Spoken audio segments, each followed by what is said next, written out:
Rendez-vous de l'information bilingue sur Canal 2 International. Une coprésentation de Monique Naoussé-Fosso et d'Henrique Jean Atembe. Henrique Jean, bonjour. Good day, Monique. Thanks and welcome to join us. Let's flag off with our top stories.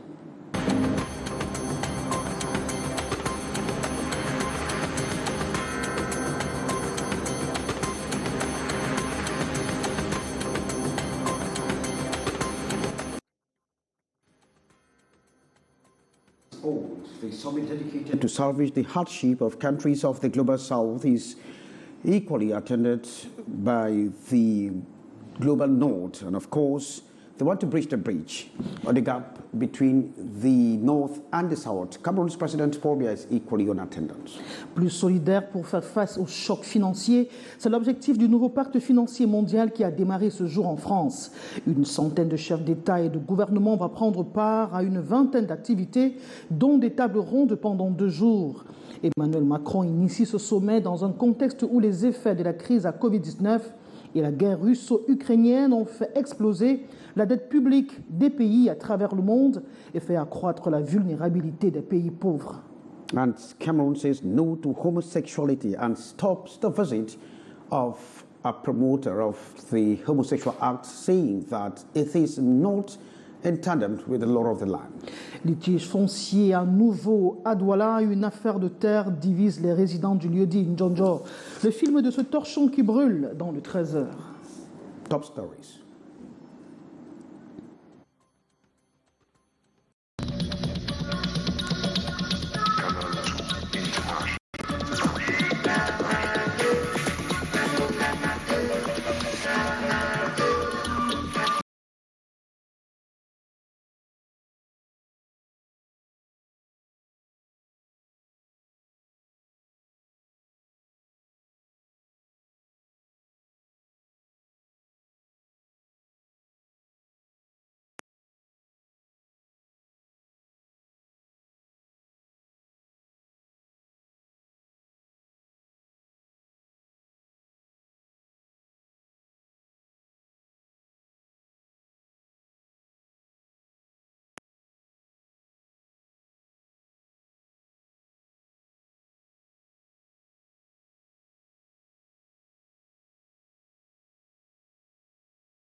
et les chefs d'État ont plaidé pour la réforme du système financier international afin de mieux armer les pays vulnérables du Sud face au changement climatique et à la pauvreté.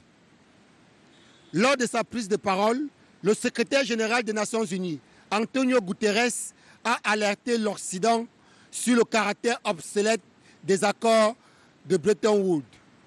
S'agissant du thème des travaux de Paris, il convient de relever que cette problématique a plusieurs fois été développée en son temps par le président de la République sur différentes tribunes internationales.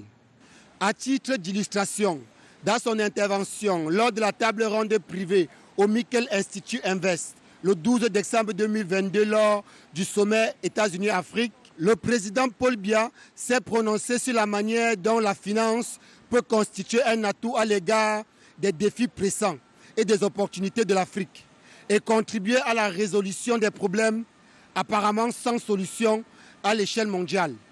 À cette occasion, il avait déclaré qu'il serait souhaitable d'œuvrer à la mise en place d'un véritable marché africain des capitaux susceptible d'offrir des outils adaptés au financement du développement de l'Afrique, ce qui permettra, selon le chef de l'État, sa transformation structurelle et son indépendance progressive à l'aide au développement et des crédits à l'exportation. Deuxième temps fort de la journée, le président de la République sera reçu ce soir au palais de l'Élysée pour un dîner offert par le président Macron et son épouse en l'honneur des chefs d'État et de gouvernement, des responsables des organisations et institutions financières internationales. Eric Golf Quatou depuis Paris pour Canada International. Je vous propose d'écouter Catherine Colonna, ministre de l'Europe et des Affaires étrangères de la France, qui revient sur le bien fondé de ce sommet en cours.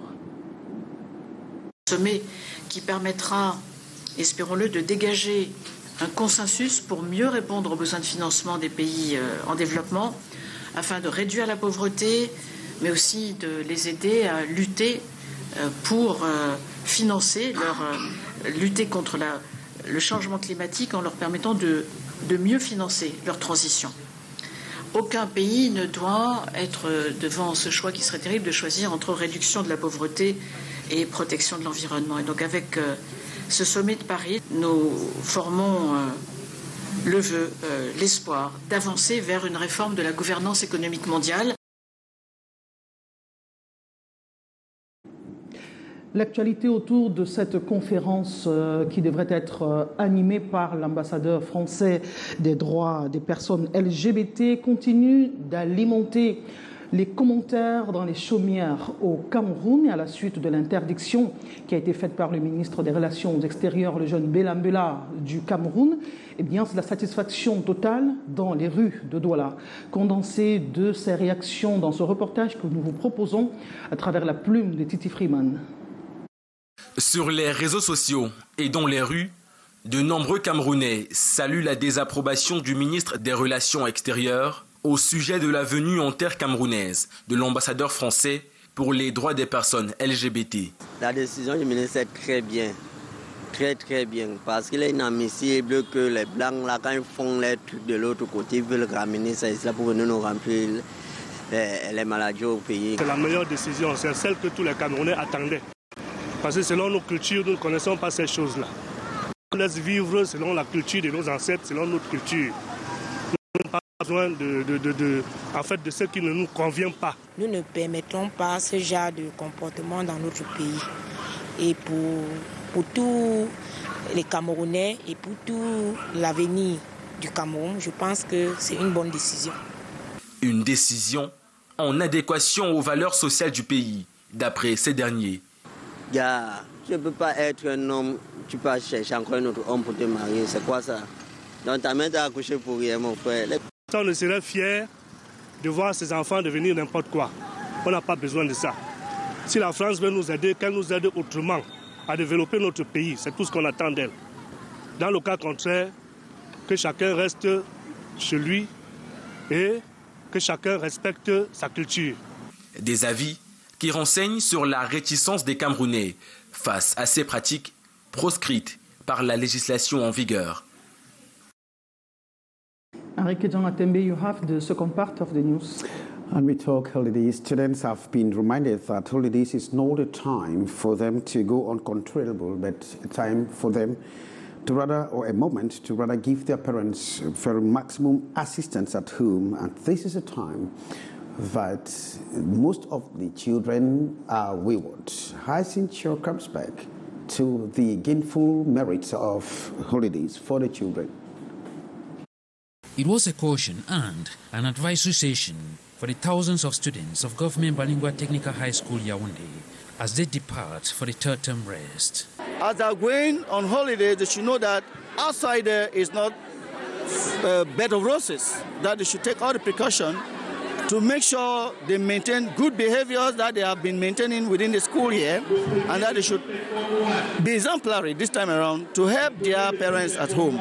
An occasion to acknowledge hard work from both the students and teachers who gave in their best during the just ended academic year.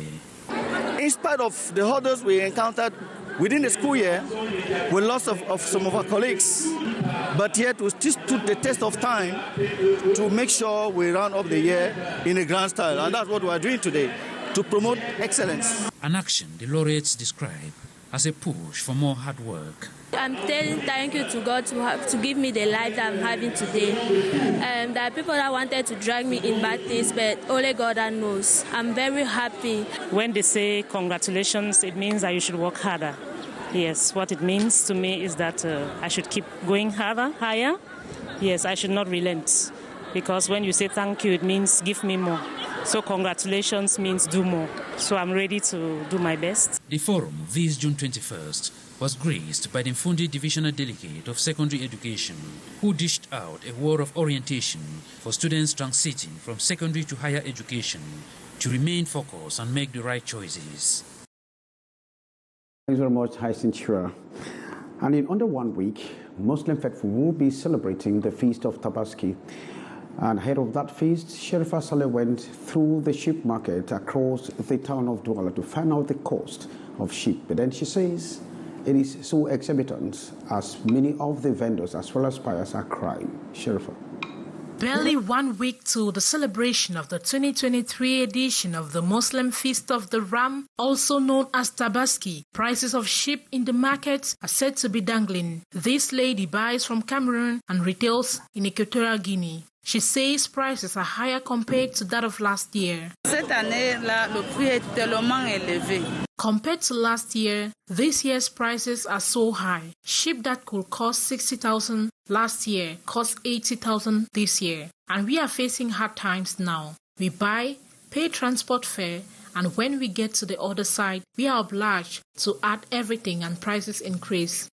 Ça nous revient encore plus cher. For now, only wholesale buyers are purchasing as they take them to other towns for retail. Meanwhile, it is a tough one for vendors as they say maintenance is not easy. Buyers are absent, bills are high. We don't have a stable market. Right now, the sheep are outside. It rains on them, which make them lose weight, and prices change too. We are pleading on the city council to get a suitable market site for us where we can be able to keep them there because we are not safe here, even with thieves. Prices vary according to the weight of the sheep from 50,000 francs to 250,000 francs. Vendors are hopeful as the Tabaski feast is in 1 week. Thanks very much, Sherifa. The land dispute in Jojo, that is in Douala, is tearing some families apart. Monique. C'est une énième crise autour de la terre à Douala. Cette fois-ci, c'est un Gonjo. Eh bien, les populations sont désormais divisées dans la répartition des terres ou alors l'appropriation de cet espace qui leur est vital. Le compte rendu de David Sandio.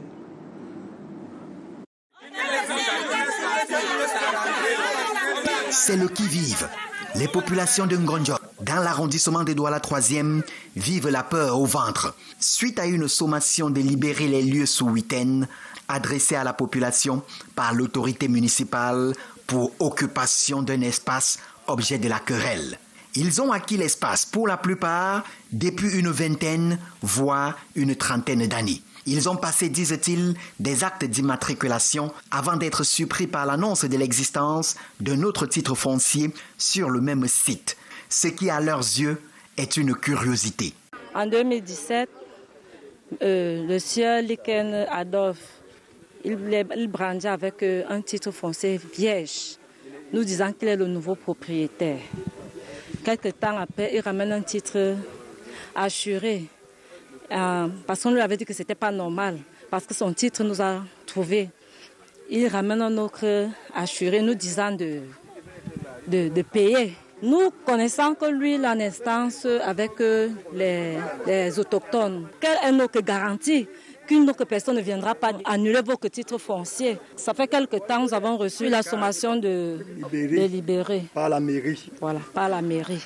Les anciens sur le site semblent bien maîtriser l'affaire et racontent. Nous sommes ici, ça fait déjà 20 ans. Pas maintenant à 27 ans que nous sommes ici là. Et ici, c'était la brousse qu'on faisait, c'était le champ de ananas. On faisait l'ananas ici, là. Après, le père qui était le chef l'endroit, si ça lui appartient, elle a demandé que si on a besoin de terrain, qu'on achète. On a acheté.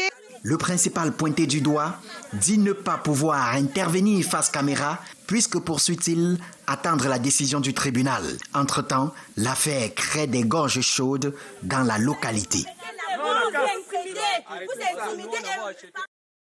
Le numérique dans la quête d'innovation et de compétitivité des organisations au XXIe siècle. Eh bien, à l'Université de Yaoundé 2, on va vers la création d'une chaire de gouvernance numérique. Reportage.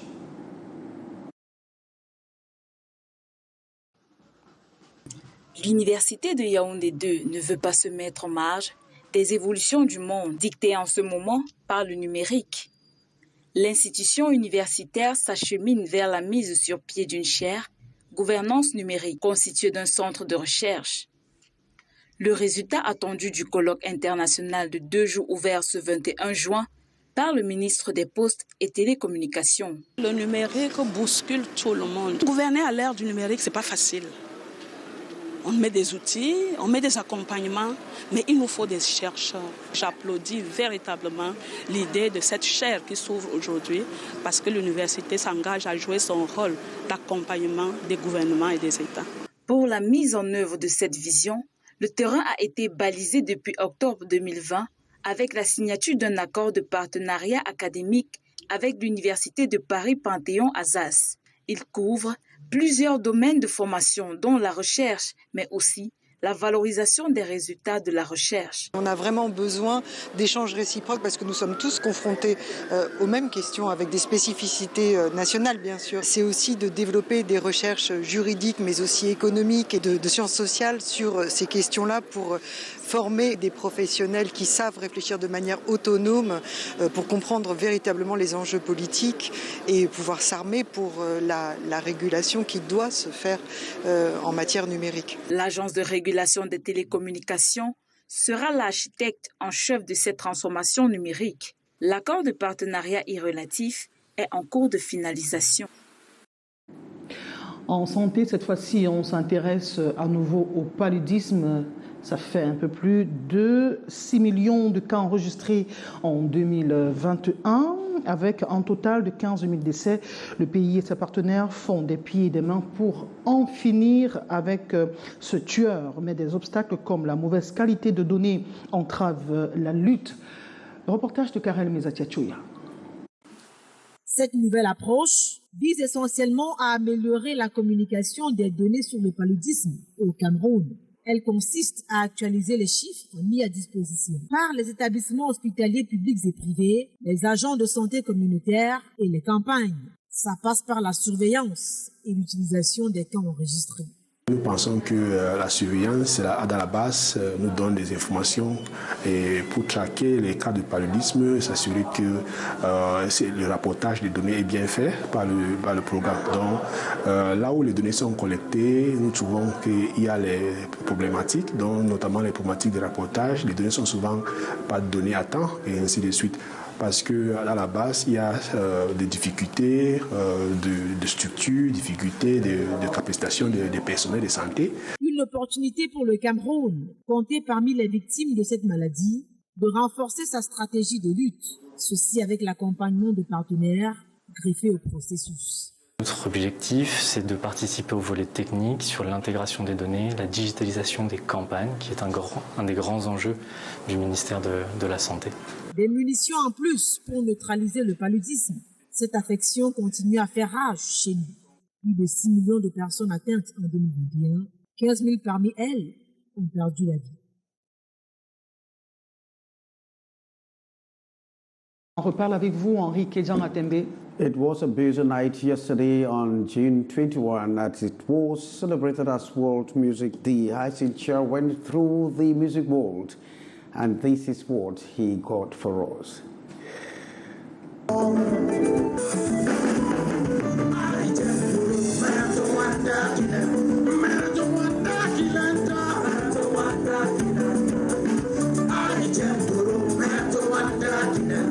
This is how East Nepo trailed the audience on the World Music Day, June 21st.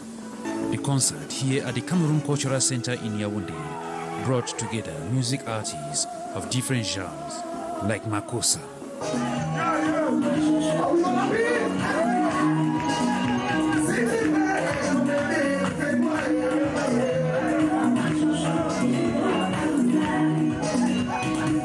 Hot Bikusi rhythms,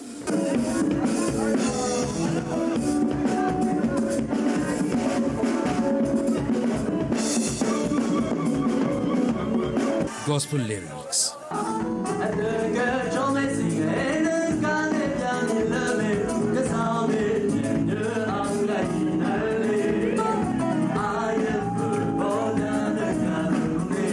the National Orchestra with beautiful and spectacular performers chanting songs of national unity.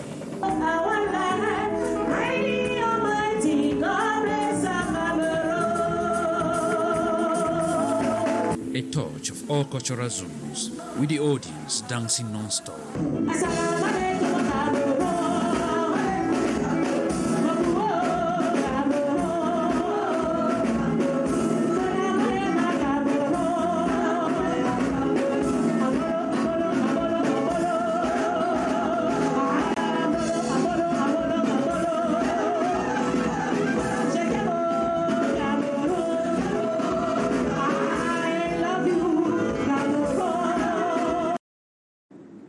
Well, thanks very much, Hyacinth Chair, for that beautiful one there. And it draws the curtain for the 1 p.m. bilingual news, in which you got information that the Paris Summit is on global financial impact to address the strangulating economic and all the problems of the poor countries across the globe. Monique Godet. Godet, Henri Kedjan-Atembe. Mesdames, Messieurs, merci de nous avoir suivis. Le Cameroun, à travers son président, prend part au sommet pour un nouveau pacte financier mondial qui a démarré ce jour en France et va se tenir sur 2 jours. Nos envoyés spéciaux y sont déployés pour un compte rendu minute by minute.